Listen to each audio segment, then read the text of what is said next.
प्रवचन सार जी विषय पर अपना यहाँ पर स्वाध्याय चल रहा है। ज्ञान अधिकार में ज्ञान किस तरह से इस जीव के अन्य विशेष गुणों को दिखलाता है, ज्ञान कैसे वृद्धि करता है, इन सब की चर्चा हमने इसमें पढ़ी है, समझी है, देखी है। पिछली कक्षा में भी जो हम चर्चा कर रहे थे, क्या चर्चा कर रहे थे कि पुण्य फला अर्हता। अब यहाँ पर ये क्या ज्ञान अधिकार में ऐसी चर्चा क्या आ रही है, कैसे आ रही है?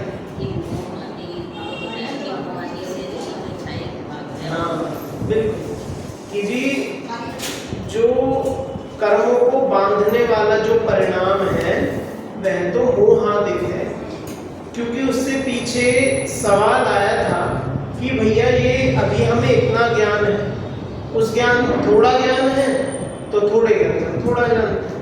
अब जो थोड़ा जानते हैं उससे राग द्वेष होता है, उससे हम कर्म बांधते हैं, दुखी होते हैं। तो जब हम थोड़ा जानते हैं तो इतने दुखी, अब हम पूरी दुनिया को जानेंगे तो कितने दुखी हो जाएंगे? तो बहुत ज्यादा दुखी होंगे, फिर तो बहुत लोग, फिर तो दुख पता नहीं कितना हो जाएगा, है ना। तो उस सवाल का जवाब दिया कि भैया ज्ञान से दुख नहीं होता, ज्ञान किसी के दुख का, दोष का, किसी के शोक का, क्षोभ का कारण नहीं है, ज्ञान तो मात्र जानता है। ऐसे उदाहरण इसका दिया था ना, जो ट्रैफिक वाला कैमरा होता है ना, या सिक्योरिटी वाला कैमरा होता है, ये कैमरा तो बस देख रहा है, उसे अच्छा बुरा सही गलत उसे क्या पता, वो तो देख रहे हैं। अब उसके पीछे बैठे जो व्यक्ति उस कैमरे के थ्रू देख रहे हैं, कुछ अच्छा होगा तो कुछ नहीं करेंगे, और कुछ बुरा होगा, गलत काम होगा तो उसकी तहकीकात करेंगे, छानबीन करेंगे, लोगों को पकड़ेंगे, जैसा भी होगा। तो कैमरा तो बस जानता है, वो किसी का अच्छा बुरा नहीं करता। अच्छा बुरा तो जो पीछे तो जो उस कैमरे से देख रहे हैं ना वो करता। तो ऐसे ही ज्ञान तो मात्र जानता है। अब आपका जितना ज्ञान हो तो आप उतना जानो, आपका थोड़ा यही अपने घर मोहल्ला जानने की शक्ति है तो आप उतना ही जानो, आपको सारी दुनिया को जानने की शक्ति, आप दुनिया को जानो, आपका पूरा जम्बूद्वीप जानने की शक्ति, आप उतना जानोगे, आपका पूरा 3 लोग जानने की शक्ति है तो आप उतना जानो। अब आपका फिर रूपी अरूपी मूर्त अमूर्त ऐसा सब पदार्थों को ही जानने की शक्ति है, तो आप सबको जान लोगे, जानने में कभी कोई आपत्ति नहीं है। आपत्ति होती है राग द्वेष, आपत्ति क्या होती है जी? राग द्वेष। जहां पर वो हमारा राग द्वेष घुसा देते हैं, वहां पर फिर हम जो हमें अपने लिए हितकर लगेगी उसे हम अच्छा बताएंगे, जो हमें बुरी लगेगी उन्हें बुरा बताएंगे, तो उससे अपने कर्मों का बंधन अक्सर होता है। अब देखो बात जो अपनी चल रही थी, इसकी वैसे तो चर्चा हमने कर ली थी, मोटी मोटी चर्चा कर ली थी, आगे टीका भी मेरे ख्याल अभी पढ़नी है, टीका पढ़नी है। देखो अभी ये पुण्य फला अर्हता, ये वाली गाथा बहुत एक महत्वपूर्ण, अपने में एक वजन भी एक गाथा है ना। इसके क्योंकि वजन उस तरीके से नहीं है जैसा समझ रहे हैं, इसका गलत अर्थ दिया जाता है, उस अपेक्षा से इसे समझना हमें पुण्य के फल में भगवान होते हैं कि पुण्य फला रहता का क्या अर्थ बना दिया कि पुण्य के फल से अरिहंत पद प्राप्त होता है, अरिहंत बनते हैं, है ना। मतलब जिसके लिए अपना जैन धर्म मेन बना था उसी बात को ही पलट के उल्टा कर दी। अपने यहाँ यही समझाना था कि भैया पुण्य पाप यही करते आ रहे हो संसार में, मोक्ष मार्ग तो तब मिलेगा जब इनको छोड़ा जाएगा। और यहाँ से क्या निकाल लिया कि पुण्य करो तो सारा गड़बड़ हो। तो अब चलो इसकी चर्चा करनी है तो गाथा पद्यानुवाद पढ़कर इसकी अच्छे से चर्चा करते हैं। प्रश्न क्रमांक 66 देखिएगा, गाथा और पद्यानुवाद पढ़ेंगे। पुण्य फला अर्हंता ते सिम क्रिया गुणो हि ओदय्या, मोहादीहं विरहिता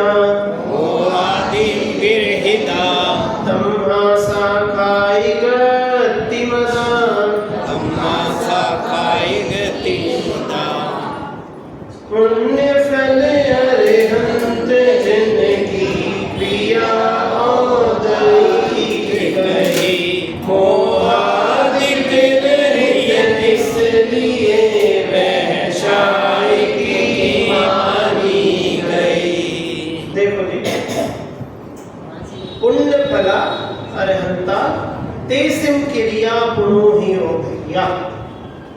कि अरहंत भगवान के पुण्य के फल से जो क्रियाएं होती हैं, देखो जो यहाँ पर एक बार हिंदी अर्थ भी पढ़ेंगे ना, और थोड़ा सा इसे अलग अलग ही करके दिया है कि अरहंत भगवान पुण्य फल वाले हैं। क्या बोला? अरहंत भगवान पुण्य फल वाले हैं और उनकी क्रिया औदैकी है। ठीक है, औदैकी, औदैकी का अर्थ हमने समझा था पिछली कक्षा में। क्या समझा था?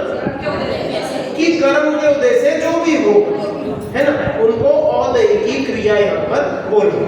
ठीक है, अब अरहंत भगवान के कौन से कर्मों का उदय? नहीं, कर्मों का, अच्छा ये नहीं कह रहे, कौन से कर्मों का उदय? अघातीय कर्मों का उदय। और अघाती कर्मों में भी किस तरह की प्रवृत्तियां हैं? पुण्य रूपी पाप, पुण्य रूपी, है ना। ये तो देखो ख्याल में ना। चलो जिनको नहीं, एक बार इसे थोड़ा हम समझ लेते हैं। जो 8 कर्म होते हैं, कितने? 8 कर्म होते हैं। 8 का विभाजन 4-4 करके 2 जगह है। 4 तो घातियां और 4 अघातियां। अब इनमें इन 4 के 8 हो गए। फिर 8 के ही उत्तर प्रकृतियां होती है, जिनमें कुछ तो पुण्य रूप होती है, कुछ पाप रूप होती है और कुछ मिश्र रूप भी। ऐसी 20 प्रकृतियां मिश्र रूप भी होती है। ठीक है, तो अब इनमें से जो घातियां हैं वे तो सारी की सारी ही पाप रूप है ना। जो 4 घातियां कौन कौन सी? ज्ञानामणि, दर्शनामणि, मोहिनी और अनंता। ये चारों ही कर्म घातियां जो है, ये चारों ही पाप रूप होती हैं। पाप के उदय से ही बनती हैं और इनके उदय आने पर जीव दुखी ही होता है। ठीक है, इनके उदय में जीव कैसा होता है? दुखी ही होता है, सुखी कभी नहीं होता घातिया कर्मों से। ठीक है, अब बचे अघातिया कर्म। अब अघातिया कर्मों में अंदर में 2 विभाजन है। एक तो शुभ रूप प्रकृतियां, कि जिनके उदय से साता का हमें वेदन, साता वेदनीय भी कह सकते हैं, और उसके अलावा अन्य भी शुभ प्रकृतियां होती है। नाम कर्म में, आयु कर्म में भी एक तरीके से मनुष्य गति और देव गति को शुभ में कहा जाता है। गोत्र में भी उच्च कर्म हो तो वो भी शुभ ही माना जाता है। तो इस तरीके से सारा इन घातिया कर्मों में ये 2 विभाजन होते हैं, पुण्य प्रकृतियां और पाप प्रकृतियां। तो अब जो अपने अरिहंत भगवान है, उनके आपको क्या लगता है, पाप का उदय होगा कि पुण्य का उदय होगा? कि भैया वे तो भगवान है, पहले ही भगवान बन गए, आप तो उन्हें कर्म उनके होते यही कहना शोभा नहीं देता कि वे तो अरिहंत परमात्मा है, 3 लोक के जीव उनकी पूजा करते हैं। हमें तो इतना भी शोभा नहीं देता कि हम बोले उनके कर्मों का उदय है। लेकिन ठीक है भैया, अब ऐसी ही व्यवस्था है कि जब तक वे संसार में हैं तब तक वे भी उन्हीं कर्मों में बंधे। समझ में? अब क्योंकि उनके भी शरीर है, उनके भी संयोग है, क्यों जब तक वे कर्मों का पूरी उदीर्णा ना हो जाए, पूरे खिरके खत्म ना हो जाए, तब तक वे भी सिद्ध नहीं बन सकते। और सिद्ध बनना भी उनके हाथ में नहीं है। जब तक कर्म रहेंगे तब तक रहेंगे, है ना। फिर चाहे अरिहंत होने का काल देखो, कम से कम कितना है? 5 अक्षर बराबर। जो 5 अक्षर 5 करोड़ के नहीं, इसमें थोड़ी है ऐसा। वो तो 14वें गुण काल की बात है ना। बाकी इसमें भी अरिहंत परमेश जी के लिए भी अंतर्मुहूर्त मात्र काल कहा है। अंतर्मुहूर्त भी बड़े से बड़ा 48 मिनट से कुछ कम, लेकिन छोटा भी तो एक समय तो नहीं, एक समय कुछ आप लिया, वो 6 आवली, कुछ समय से अधिक 5 आवली और कुछ समय से अधिक को जगन्य अंतर्मुहूर्त ऐसा जो भी कहते हैं, तो उतना भी हो सकता है ना। और उत्कृष्ट होने पर हम कितने हो सकते हैं? एक कोटि क्या? 1 कोटि पूर्व में 8 वर्ष कम, 8 वर्ष कम 1 कोटि पूर्व। और 8 वर्ष भी कैसे हैं कि जिनमें से 9 माह गर्भ के, समझ में, कि गर्भ काल से लेकर के जो 8 वर्ष और वो उसे माइनस करना है 1 करोड़ पूर्व में से, ये क्या है ना सर? तो अरिहंत होने को इतने काल तक रहे, तो अब जो अरिहंत इतने काल तक अरिहंत बने रहे, क्या वो चाहकर अपनी आयु कम करके जल्दी सिद्ध बन सकते थे? नहीं। क्यों? क्योंकि कर्मों का ऐसा ही खेल है, कर ही नहीं सकते कुछ। जो आयु कर्म पूर्व भव में बांध कर आए हैं उतना तो भैया पूरा ही रहेगा। और जैसे कहते हैं कर्मों की उदीर्णा होती है, जैसे कि अन्य कर्मों की स्थिति अधिक बची आयु से, तो उनका क्या उदीर्णा हो जाती है। तो ये जो उदीर्णा की व्यवस्था है ये आयु कर्म में नहीं चलती, ये उदीर्णा की व्यवस्था आयु कर्म में नहीं चलती। आयु तो जितनी है उतनी है ना, ख्याल में है ना? जितनी है वो उतनी रहेगी। हाँ, कि अगर कर्म कम हो अधिक समय के लिए हो तो उस अनुसार वो घट जाएंगे, और कुछ अधिक कुछ बड़े होंगे तो इधर उधर वो सब हो जाता है, उनका संक्रमण हो जाता है, किसी का कुछ हो जाता है। ये सब खेल खिलाने उनके चलते रहते हैं कर्मों के। बात तो अपनी इतनी सी है कि अरिहंत भगवान भी इस पुण्य फल को भोग रहे हैं। जब तक अरिहंत है तब तक वो पुण्य प्रकृतियों के कर्मों का ही उनके भी उदय है। हाँ ठीक है, भोग सही बात है, भोगना भी कहना सही नहीं है कि उनका उन कर्मों का उदय है, उन कर्मों का फल उन्हें मिल रहा है ना। फिर आगे बोला कि उनकी क्रिया औदैकी है, कि अब इन कर्मों के उदय से जैसी भी क्रिया होगी, अब भैया कर्मों के उदय से ही उसमें उनकी क्या, वो क्या बस चला रहे हैं अपनी क्रिया में, कि चलो आज हम दिल्ली नगर घूमिए, अब हम यहाँ से जयपुर चलते हैं, अब यहाँ से हम मेरठ चलते हैं, अरे चलो अभी यूपी तो हम घूमा, अभी थोड़ा उधर चलते हैं, एमपी की तरफ चलते हैं। ऐसे कुछ उनका उनके अनुसार व्यवस्था चलती है? नहीं चलती। अच्छा, तो अगर देवों के अनुसार चलती है कि देवों ने कहा महाराज यहाँ मुड़ जाओ, नहीं चलती। देवों ने उनके लिए सड़क उधर से बना दी तो महाराज भी वहीं नहीं चले गए। ऐसा हो कि उनका तो सहज ही, जैसे पिछली गाथा में हमने क्या पढ़ा था, उनकी क्रियाएं कैसे होती है कि अपने आप होती है, उनका कोई करने वाला नहीं है, स्वाभाविक है।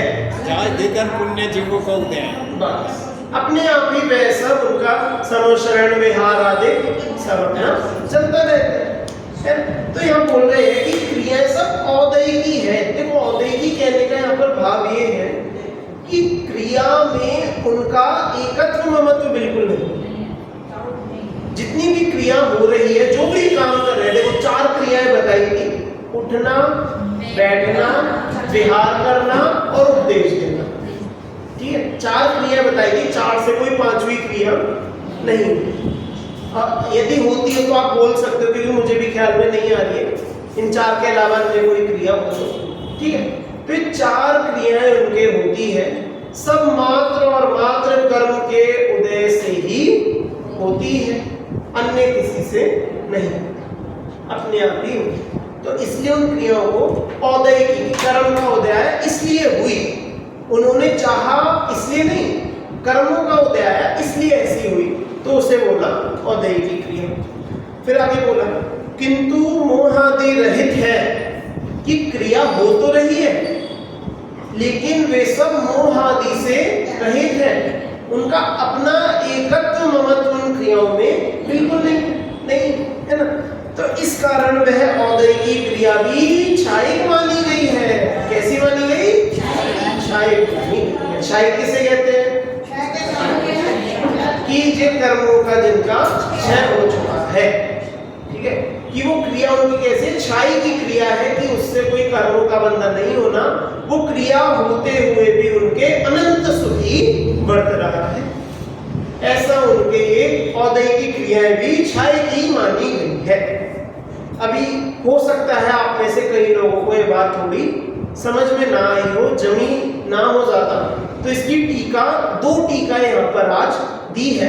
इन दोनों टीकाओं को पढ़ के अब हम समझते हैं अच्छे से, है ना। देखिए पृष्ठ क्रमांक 67 पर आके 67 इस गाथा का भाव आचार्य अमृतचंद्र तत्व प्रदीपिका टीका में इस प्रकार पढ़ते हैं। जिनके पुण्य रूपी कल्प वृक्ष के समस्त फल भली भांति पक गए, कि आचार्य अमृतचंद्र तो अपने बिल्कुल ऐसे इन्हें कहानीकार होना चाहिए था। टीका लिखने के बजाय कहानी लिखते ना तो बहुत नाम पाते, बड़े बड़े लेखकों को ये फेल कर देते वास्तव में। ऐसे इतने सुंदर उदाहरण और इतनी सुंदर उपमाएं भी जिस तरह से देते हैं ना, शायद ही कोई दूसरे कोई लेखक या कवि हुए हो। देखो, जिनके पुण्य रूपी कल्प वृक्ष के समस्त फल भली भांति पक गए हैं।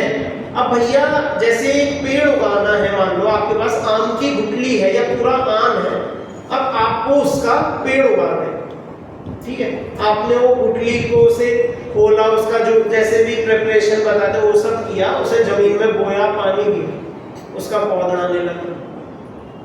अब आया थोड़ा बड़ा हुआ, एक दिन आके कोई तोड़ गया, कोई जानवर तोड़ गया, कोई गाय भैंस खा गई, पत्ते खा गई, कुछ कर दिया, डैमेज हो गया। आपने फिर मेहनत करी, फिर उसे बोया, फिर उगाया, अब की बार वो थोड़ा और बड़ा हुआ, कुछ हुआ तूफान आ गया, फिर वो ऐसा बार मेहनत करते उस पेड़ को आपने करीब 8 साल या 9-10 साल लग गए उस आम के पेड़ को उगने में और उस पर पहला फल आने में, ठीक है। क्योंकि आम का मैंने जहाँ तक यही सुना है कि आम का पेड़ जब होते हैं तो उससे 8-10 साल लगते हैं उसमें फल लगने में, फल आने में, है ना, करीब 8-10 साल लगते हैं। 4-5 साल, चलो 4-5 साल, देखो मुझे ख्याल नहीं है, अगर आपको पता है तो 4-5 साल में सही, 4-5 साल में उसमें फल आता है, ठीक है। अब वो उसका जो फूल होता है, क्योंकि हर फल फूल में से ही उगता है, पहले फूल होता है फिर फूल की जगह फल आता है, तो उसका फूल कहते हैं बहुत नाजुक कमजोर सा बहुत छोटा फूल होता है उसका, बोर कहते हैं बोर, चलो बोर बोलते हैं, ठीक है। तो देखो अब ठीक है, नाम जो भी हो, मुझे तो समझाना है कि उसका जो फूल है कितना कमजोर, कितना छोटा सा होता है कि जरा सी यदि हवा भी चले तो पेड़ के आधे फूल तो वहीं हो जाए, खत्म। बहुत वो छोटा फूल होता है, फिर वो बहुत सारे कोड़े गिरे जो भी हुआ, कुछ फूल रहे, उनका फल बनना शुरू हुआ, फिर फल बने, धीरे धीरे वो छोटे इतने बने, कच्ची अम्बी हुई, जैसे जैसे कभी वहाँ बंदर आ गए फल तोड़ने में, कभी कुछ हो गया। अब अंत में जैसे तैसे आपने बहुत मशक्कत करके एक की जगह 10 पेड़ एक साथ लगा करके किसी तरह आपके एक पेड़ में कुछ फल आ गए, सही आ गए। आपने उन फलों को तोड़ा और उनमें कीड़े लग जाए। समझाना, देखो मैं अभी थोड़ा विषय से चाहे थोड़ा अलग हो गए, लेकिन समझाना क्या चाह रहा हूँ, जो यह बताना कि पुण्य रूपी कल्प वृक्ष के समस्त फल भली भांति पक गए हैं, कि इनके ऐसा पुण्य का उदय है अरिहंत भगवान का कि इन्होंने बीज बोया और तुरंत फल मिल जाए। हमारा पुण्य और इनके पुण्य में इतना अंतर है कि बीज को जमीन से छू और हाथ में आम का फल आके गिर जाए। इनके पुण्य और हमारे पुण्य में कितना अंतर है।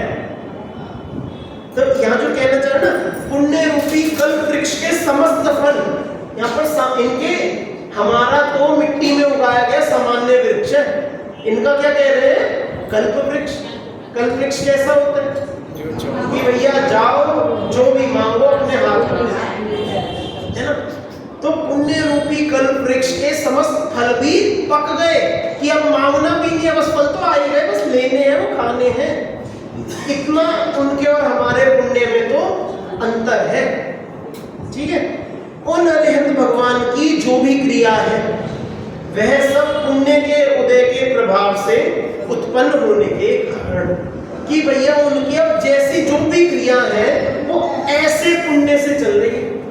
किस तरह के पुण्य से, कि जो पुण्य हमसे इतना ज्यादा सातिशय है, मतलब उनके पुण्य की सातिशयता की हम कल्पना भी नहीं कर सकते,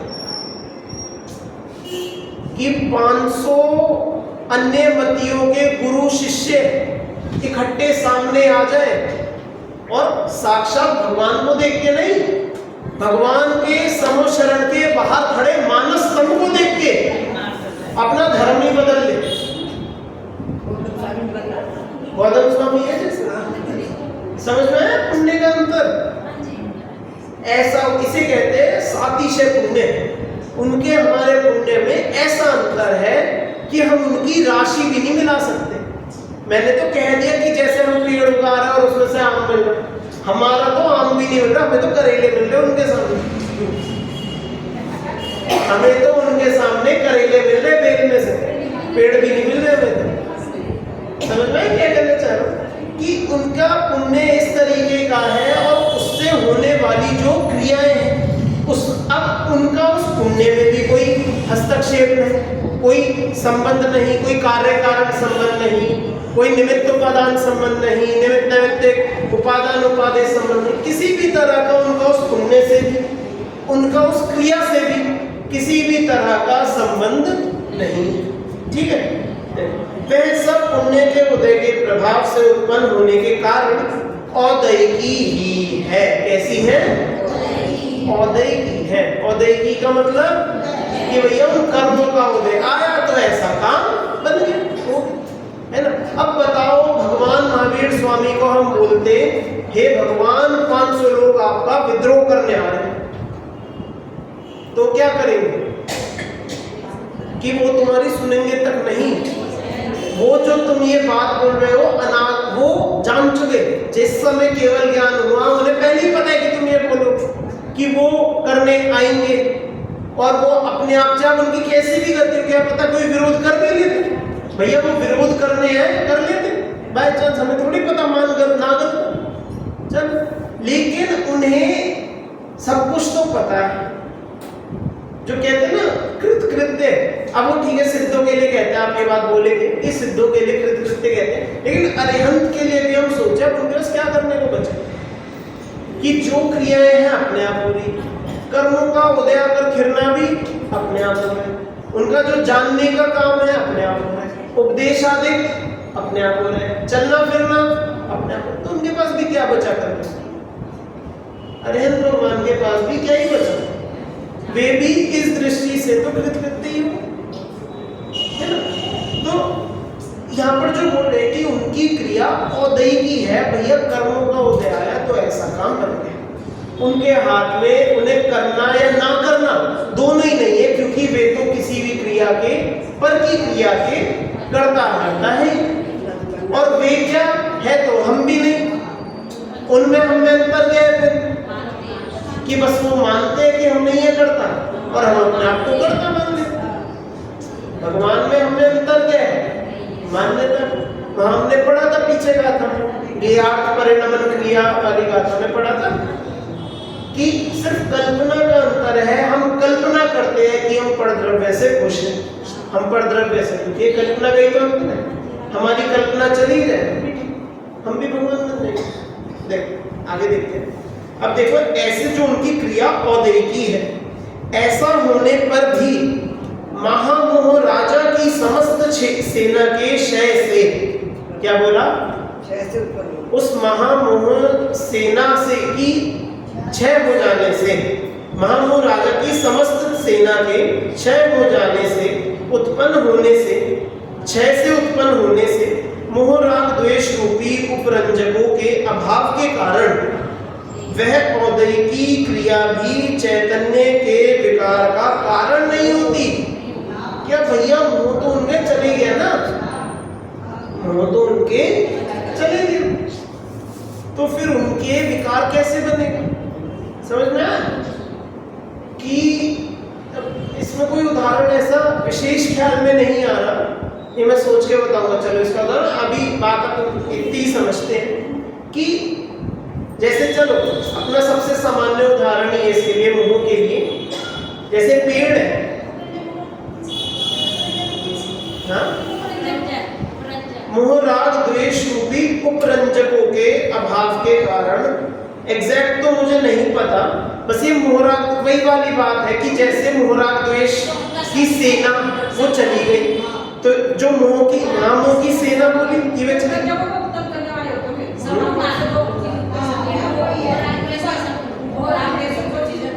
हाँ ठीक है। मोह राग द्वेष से जो उत्पन्न है, सही समझ में आया, ठीक। मोह राग द्वेष रूपी उपरंजकों के अभाव के कारण कि इनसे जो कुछ भी अब विकार पैदा होने वाले अब क्योंकि मोह राग द्वेष ही नहीं है तो उनसे जो चीज पैदा होती वो भी नहीं। अब जैसे एक इमारत है, आप खूब बड़ी ऊंची इमारत खड़ी कर दी, खूब उसमें ईंट पत्थर सीमेंट खूब भारी भरकम ऐसे लगा दे वो हिल ना पाए, लेकिन नींव नहीं बनाई कि हमने नींव नहीं बनाई थी, फिर क्या बचेगा कि एक व्यक्ति यूं धक्का देगा या एक बस ईंट यूं निकाल दो खत्म। ये सब कुछ जैसे उस इमारत का उस नींव पर ही टिका था। और जैसे इसका एक उदाहरण और था, अभी वो ख्याल नहीं आ रहा, पेड़ का चलो हम समझते, जैसे पेड़ है, अब पेड़ का हाँ याद आ गया, जो हम सभी ने महाभारत सुनी है, हरिवंश पुराण में लाक्षागृह वाला सुना है, वो प्रकरण पढ़े, उसमें क्या होता है उसमें कि वो पूरा उनके लिए पांडवों के लिए घर बनाया हुआ होता है, और जो उनका कोई कौरवों में से कोई सा एक भाई होता है, विदुर होता है, ठीक है, तो वो उस घर के दीवारों के अंदर लाख भरवा देते हैं। क्या लाख वो कीड़े से वो कुछ बनता है, कीड़े जब वो मर जाते हैं तो उसके शरीर से वो लाख होती है, लाख बनती है, मूंग जैसी होती है, पेड़ पे तो वैसे ही निकलती है, पेड़ में से अब चीज जैसा आज के समय में तो कीड़े वाली होती है ज्यादा, पहले वो अब जो भी है वो पेड़ वाली होती थी, तो उसके उनके पूरे घर में लाख भरवा दी और कहा जी आप लोग बहुत शानदार उनका महल जैसा पूरा आलीशान घर बना है। अब वो एक दिन रात में सो रहे थे और वहां पर जरा सी छोट कितनी आग लगानी पड़ेगी, इतनी लाख को, एक कोने में थोड़ी सी आग लगा दो पूरा घर वही भस्म हो जाए, है ना। तो बताओ घर कितना मजबूत था कि जब बनाया था तब तो था ना पूरा मजबूत नहीं, कि वो तो अंदर से ही खोखला था, अंदर से ही बिल्कुल खाली था, लाख भरी हुई थी, लाख भरे घर की क्या, उसे यूं मारो यूं टूट जाएगा, उसकी दीवार को यूं छाड़ो यूं खत्म हो जाएगा, समझ में। तो जैसे वो घर में लाख भरी थी और एक दिन जरा सी भी चिंगारी ही लग जाए उससे ही पूरा घर भस्म हो जाए, तो मोह राग द्वेष भी उस लाख जैसे ही है। जिस दिन ये वश में पड़ते हैं, जिस दिन क्या अपना अनादिकाल से यही वश में, इनके वश में चल रहे, तो जैसे जैसे इनके वश में रहते हैं तो हम उसी घर की तरह हमेशा कमजोर रहते हैं। तो क्या इलाज कि बस उस जड़ को खत्म कर, इस मोह को नष्ट कर दो, तो फिर क्या होगा कि अब उससे यदि ये चीज ना हो, जो कमजोर करने वाला जो एलिमेंट था ये ना हो, तो उससे अपने आप ही सब कुछ मजबूत हो जाए। तो यहाँ भगवान का ये क्या बताया कि भगवान की क्रियाएं औदैकी है, इसमें हमें कोई दिक्कत नहीं, उनका शरीर भी औदारिक है, उनके योग भी है, अभी वचन और काया, ठीक है, योग भी है, तो उनके आश्रम के सभी द्वार अभी पूरी अच्छे तरीके से बाकी है, लेकिन क्योंकि उनके मोह नहीं है, मोह राग द्वेष उनके नहीं है, तो जो उनका वो जो बाल्टी है ना, उस बाल्टी का तला नहीं है, जैसे एक तो तले वाली बाल्टी उसमें नल चलाया पानी भरा भर जाए, और एक होती है बिना तले की, वो बाल्टी है उसे पाइप ही बोल दो कि जितना पानी चलाओगे ऊपर से आएगा नीचे से निकल जाएगा। तो ऐसे ही अरिहंत भगवान के कर्मों का आश्रय तो है, प्रकृति प्रदेश तो है, लेकिन वो रुकते नहीं है, बंधते नहीं है, उन्हें रुकने की कोई जगह नहीं है, उन्हें रुकने की कोई जगह नहीं है ना। तो ऐसे ये अब वो क्यों नहीं रुक पाते, क्योंकि मोह राग द्वेष उन जीवों के, उन अरिहंत भगवान के नष्ट हो गए। देखो मोह, ये मोह राग द्वेष रूपी उपरंजकों के अभाव के कारण से वह औदैकी क्रिया भी चैतन्य के विकार का कारण नहीं होती। इस कारण उक्त औदैकी क्रिया को कार्यभूत बंध की अकारणता और कार्यभूत मोक्ष की कारणता के कारण छाई की ही क्यों न मानी जाए। समझ में आया क्या बोला है अंत में कि जब औदैकी क्रिया, ठीक है, शरीर का काम है, कोई बात नहीं, लेकिन उससे कुछ बंद हो रहे हैं, उससे वे कुछ पाप कर रहे हैं, उससे कुछ विकार कर रहे हैं, कि ऐसा तो कुछ भी नहीं कर रहे हैं। औदैकी क्रिया को कार्यभूत बंध किया कारण था कि बंद तो उससे कुछ हो नहीं रहा, और क्या हो रहा है कि वो क्रिया होते हुए भी वे मोक्ष मार्ग में ही है। ऐसा सब होते हुए भी मोक्ष मार्ग ही तो चल रहे हैं। तो मोक्ष की कारणता बोल दी, और कार्य रूप मोक्ष की कारणता के कारण तो शरीर की उस क्रिया को भी यदि हम क्षयिक क्रिया बोलते तो क्या दिक्कत है? तो वह क्रिया भी क्षय की ही मानी जाती है। समझ में आया ना सभी को? कोई इसमें भी दिक्कत परेशानी तो नहीं लगी क्या इस विषय में? चलो, जब वह क्षय की ही है तो फिर उन अरिहंतों के कर्म विपाक भी स्वभाव विघात का कारण नहीं होता, ऐसा निश्चय होता है। क्या बोले अंतिम लाइन? ये अंतिम लाइन क्या बोली कि जब वे क्षय की है सब क्रिया तो फिर उनके जो कर्मों का विपाक, विपाक मतलब फल, जो कर्मों का जो फल है वह स्वभाव घात का कारण नहीं है, कि उनके कर्मों के उदय से जो कुछ भी हो रहा है उससे उनके स्वभाव पर कुछ रंच मात्र भी असर नहीं है, रंच मात्र भी उन पर कोई सवाल नहीं है। स्वभाव तो उनका जैसा था वैसे ही रहेगा, कि जब वे सिद्ध बन जाएंगे तब कुछ और ज्यादा अधिक आ जाएगा कि विशुद्धता कुछ, कि वो जैसी थी वैसी है। कर्म विपाक मतलब कर्मों का फल, कि कर्म का उदय है उससे जो भी फल होता है, उसका जो भी काम होता है कर्म। तो अरिहंतों के कर्म विपाक भी स्वभाव विघात का कारण नहीं होता, ऐसा निश्चित होता है। अब जो ये आगे की चर्चा है ये आचार्य जयसेन की तरफ से है। इसी बात को उन्होंने अपने एक दृष्टिकोण से, बात बिल्कुल यही है, बस एक अन्य दृष्टि की तरफ से, विशेष दृष्टि की तरफ से उसी बात को समझा है। थोड़ा सा हम पढ़ के फिर हम इसे करेंगे। यद्यपि आचार्य जयसेन तात्पर्य वृत्ति टीका में इस गाथा का अर्थ तत्व प्रदीपिका टीका के समान ही करते हैं, तथापि उक्त तथ्य की सिद्धि के लिए वे भाव मोह से रहित संसारियों का उदाहरण देते हैं। उनका कथन मूलतः इस प्रकार है। प्रश्न, उक्त स्थिति में औदैहिक भाव बंध के कारण है, यह आगम वचन व्यर्थ ही सिद्ध होगा। यहाँ कह रहे हैं कि यदि आप ऐसा सब बोल दिया कि औदैहिक क्रिया उनकी क्षयिक जैसी हो गई, तो जो आगम में कहा गया है कि औदैहिक भाव से तो बंद होते हैं, भैया औदैहिक भाव से बंद होते हैं कि मोक्ष होते हैं? बताओ सब, औदैहिक भाव से बंद होता है कि मोक्ष होता है? बंद होता है, बात तो सबको पता है। तो भैया ये बात तो आपकी व्यर्थ हो गई, इस बात को तो आपने काट दिया। ये सारा सब समझा के औदैहिक भाव को क्षयिक भाव बता के आपने तो इस बात को खत्म कर दिया, है ना? ये प्रश्न, तो इसका देखो उत्तर क्या देते हैं। यद्यपि औदैहिक भाव बंध के कारण है, तथापि मोह के उदय से सहित औदैहिक भाव ही बंध के कारण है, अन्य नहीं। कि औदैहिक भाव से बंद होता है ठीक है, लेकिन वहां पर भी बहुलता मुख्यता तो उस मोह की ही है। किसकी है?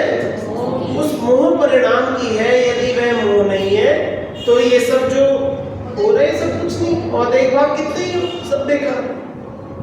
द्रव्य मोह के उदय होने पर भी यदि यह जीव शुद्धात्म भावना के बल से भाव मोह रूप परिणमन नहीं करता है तो बंद नहीं होता।